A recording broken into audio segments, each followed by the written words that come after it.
நமஸ்தே. இந்த வீடியோவில் பிரவிஷ்காவோட grammar class தான் பார்க்க போகிறோம். டோட்டலாக 20 லெசன்ஸ் இருக்கு இல்லையா, ஒவ்வொரு நாளும் ஒன்று ஒன்று பார்த்துடலாம். இப்போ பிரவிஷ்கா கிராமர் ரொம்ப இம்பார்ட்டண்ட்டாக செகண்ட் பேப்பரில் கேட்குறாங்க இல்லையா, ஸோ அதனால் இன்றைக்கி கிராமர் ஸ்டார்ட் பண்ணிடலாம். பாருங்கள், ஃபஸ்ட் லெசன் பாஷா. பாஷானா மொழி. மனுஷ சிந்தனசல் பிராணி ஹே. மனுஷன் வந்து ஒரு சிந்திக்கக்கூடிய ஒரு பிராணின மிருகம்.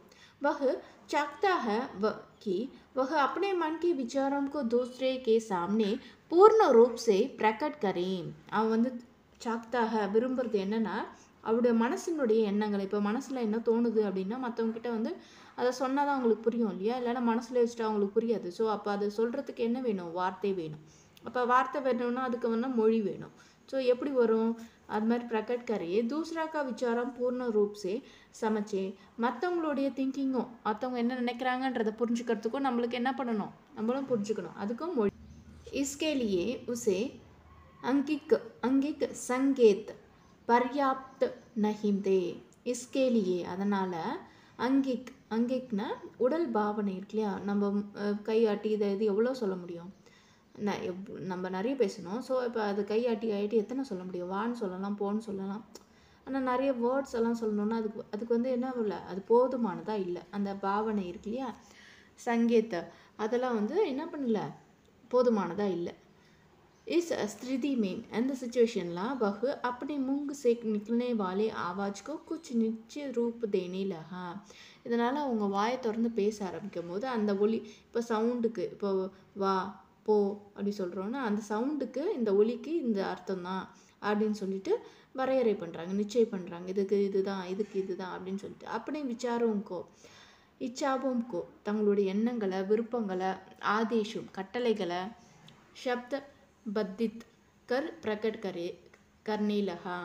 அவங்க கட்டளைகளை எல்லாம் என்ன பண்ணியிருக்காங்க, அதெல்லாம் வந்து சொற்சரிவு, ஒரு வந்து சொற்களை வந்து டிக்ஷனரி மாதிரி ரெடி பண்ணி வச்சு அவங்க பண்ணுறாங்க அப்படின்னு சொல்கிறாங்க. அப்படி தான் வந்து பாஷை உருவாச்சு.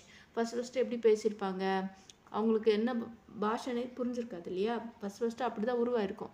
ஓ இப்படி சொன்னால் இப்படி சவுண்டு கொடுத்தா இது அர்த்தம் போல் இருக்குது, அப்படி சவுண்டு கொடுத்தா இது அர்த்தம் போல் இருக்குது அப்படி சொல்லிட்டு சவுண்டு மூலியமாக தான் பேசியிருப்பாங்க.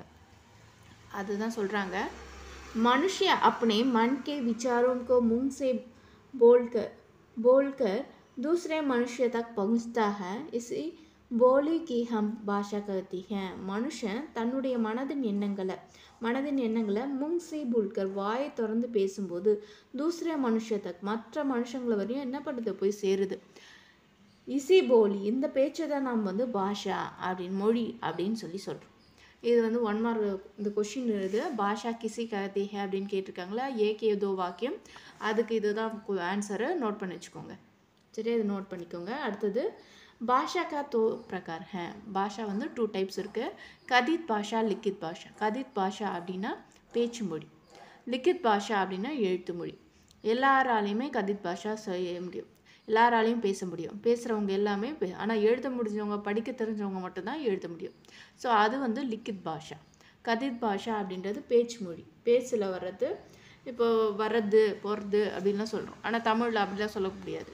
வருகிறது, போகிறது, செல்கிறான் அப்படின்னு தான் நம்ம பேச முடியும், அப்படி தான் எழுத முடியும். வருகிறது, வருது, போகிறது அப்படின்லாம் வந்து எழுத முடியாது. ஸோ அப்போ அது வந்து கதித் பாஷா, பேச்சு மொழி. நம்ம பேசுறதெல்லாம் கதித் பாஷா. ரிட்டனில் என்ன வருதோ அதுதான் லிக்கித் பாஷா.